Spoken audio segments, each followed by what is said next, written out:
Virgin ka ba? Tita, ano po ang sinabi ninyo? Tinanong kita. Kung ikaw ay virgin. Si Jiang Chen namin ay hindi tumatanggap ng kahit kanino lang. Babae ka. Kailangan itong linawin. Tita, paminsan ko lang pong nakilala si Jiang. Angkop po ba ang itanong iyon? Bakit hindi angkop? Tingnan mo, ito ang mga katangian ng Jiang Chen namin. Master's degree sa ibang bansa, mid-level manager sa foreign company. Taunang kita na 800,000, 2 bahay sa sentro ng lungsod, isang Mercedes-Benz. Sa ganitong mga katangian, maraming babae ang pumipila para makapag-asawa. Kaya dapat tayong pumili, ang mga kababaihan ngayon. Sino ang nakakaalam kung ano ang ginawa nila dati?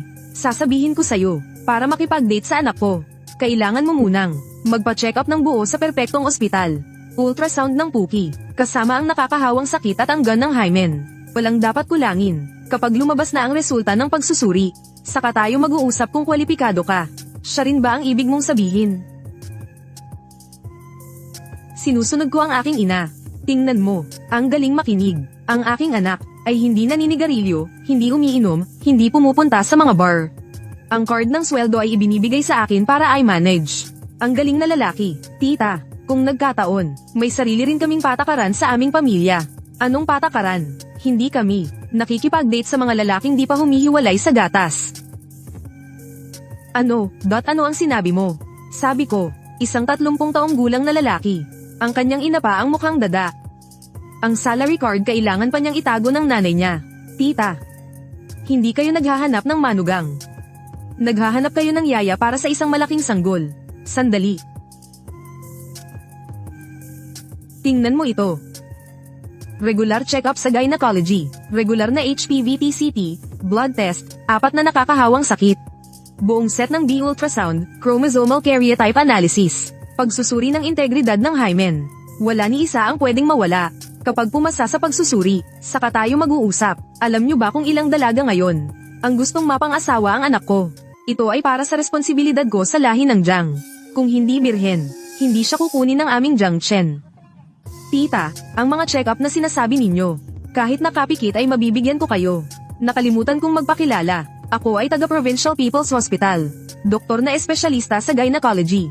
Araw-araw ang mga kumot na pagsusuri na hinahawakan ko. Mas makapal pa sa manual ninyo, ayon sa batas ng kalusugan ng ina at sanggol ng ating bansa. Ang sapilitang premarital check ay matagal nang tinanggal. Kung gusto ninyo talagang mag-check, walang problema. Ngunit kailangan muna ninyong ipakita ang kumpletong check-up report ng anak ninyo. Ano naman ang dapat i-check ng anak ko? Hindi naman siya manganak, hindi naman sigurado iyon. Ang infertility na dulot ng lalaki. Ngayon ay halos kalahati na ang porsyento. Kung kayo'y talagang nagmamalasakit sa kalidad ng ina po, na-check na ba ninyo ang sperm routine ng anak? Na-check na ba ang fragmentation rate? At saka, na-check na ba sa psychiatry? Kilala ko ang pinakamahusay na espesyalista sa probinsya. Maaari kayong mag-cut sa pila. KK kayo naman, paano kayo magsalita ng ganyan? Iniisip ko ang inyong kapakanan, tita. Kung mahigpit kayo sa manugang, hindi naman pwedeng maging pabaya sa anak. Para patas, ibigay muna ninyo sa akin ang kumpletong check-up report ng anak ninyo. Mas complete, mas maganda. Tsaka saka ko pag-iisipan kung makikipagtulungan ba ako sa inyo para sa check-up. Ito ang aking pinagtatrabahuhan. Malugod kayong makakapunta anumang oras para magbigay ng report. Mas mainam kung dala mo ang iyong handbook. Papabasa ko sa mga kasamahan ko sa departamento para matuto silang lahat kung ano ang pamantayan sa pagpili ng kabiyak sa bagong panahon.